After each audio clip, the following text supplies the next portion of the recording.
talk about advanced barrier management. Can you explain what that is? Okay, so normal barrier management is about identifying what your barriers are in the first place.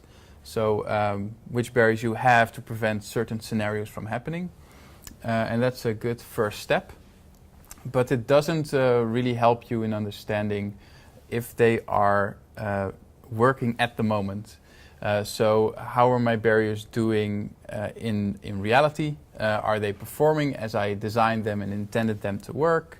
And advanced barrier management is about trying to get information from your operations into your barriers so that you can get a feeling for, okay, they're actually working, they're actually doing what I want them to do. So it's a step from the theoretical model into the day-to-day management?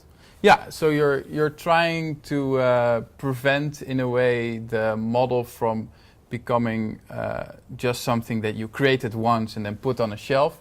You're actually trying to make it work for you by feeding it with new data, so that it keeps being relevant.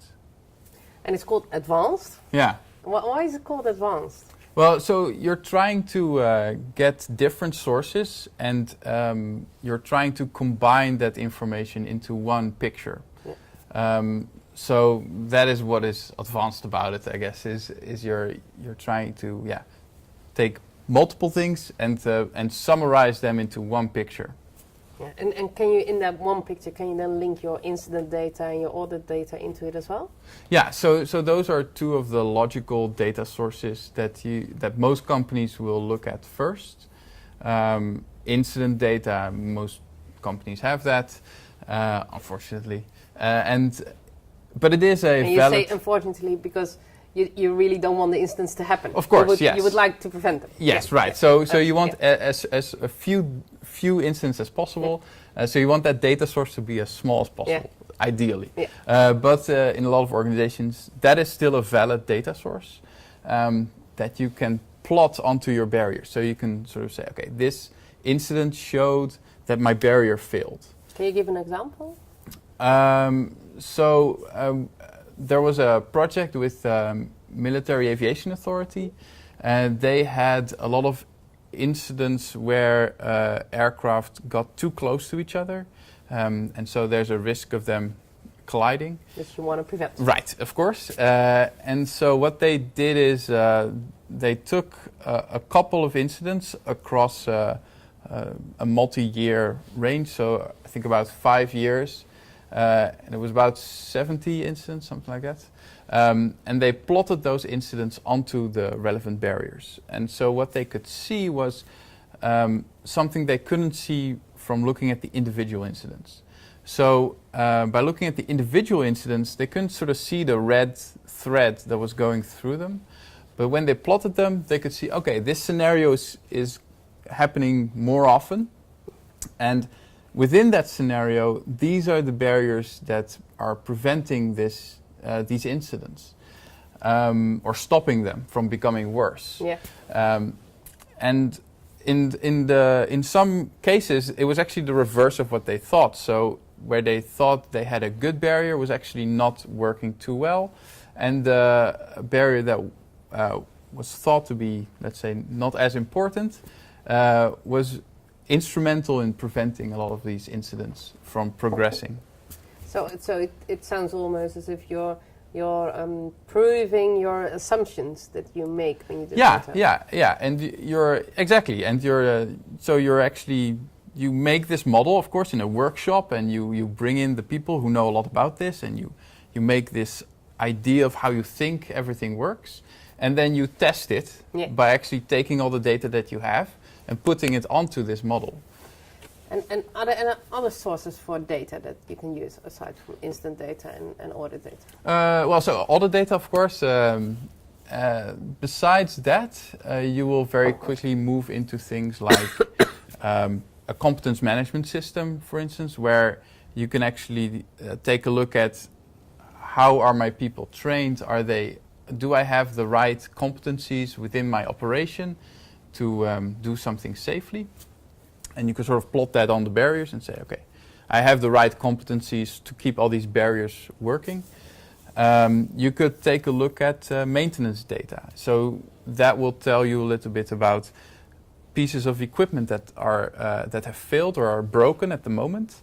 And so then you want to take that information and also overlay it so that you can say, okay, on this scenario, on this line, I have 3 barriers that are broken. Okay, so that means my risk is going up. So we might not want to do anything too risky today. So that's a different data source that is becoming very popular at the moment.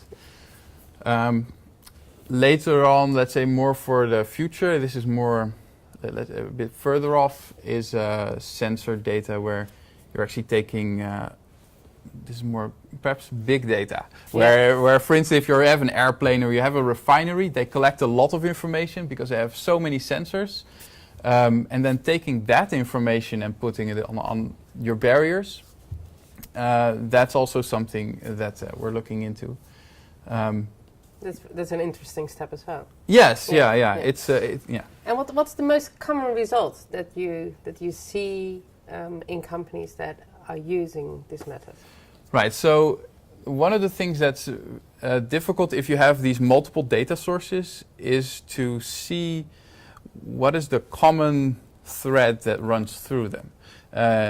What advanced barrier management allows you to do is to combine all these different sources and to sort of see what is sort of, common to them or how they combine to tell you a story. And so what could happen, for instance, is that your incident data is telling you that 2 barriers are not working correctly. Your audit data is telling you that 2 other barriers are not working correctly. And your maintenance data might say, okay, today these 3 other ones are broken. And combining all of that information and putting it into one picture, that's, I think, one of the main results that we want to give to people. So it gives you a lot of insight. Yeah. By combining things in a way that is very difficult to do otherwise. Plotting everything into a summary picture in a way. Yeah. So is it a must-have for organizations, in your opinion? I would say so. Yeah. Just because it's very difficult to get that insight in a different way, and it is a very important insight to get. Right? So making sure that you are safe and that the risk is as low as possible, practicable, is something that companies hopefully want to achieve, and I think this is a way to achieve it. Yeah. And one last question: what do you see in the future for advanced barrier management? So I think in the past, risk assessment and barrier management has been more about let's say structural improvements. So do we have enough barriers? Do we need to implement one more, perhaps? Can we demonstrate that we've thought about our risks? That's more the traditional way of doing it. In the future... Very important. Of course. It will continue to be important in the future as well. But on top of that, we'll hopefully see that it will move more into the daily operations as well. So that it becomes useful for people that right now it's not useful for yet.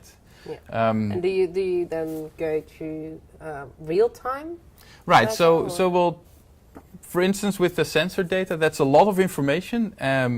Once we've found good ways to channel that in the right ways, we will get shorter and shorter update cycles. And so at some point it becomes useful for people in the operation so that they can say, okay, today the system is telling me that all these things come together and are producing a risky situation. So I think that's where we're going. Yeah. If that's like the ideal situation? Yeah, I would say so. Yeah. Okay. Thank you very much. Okay.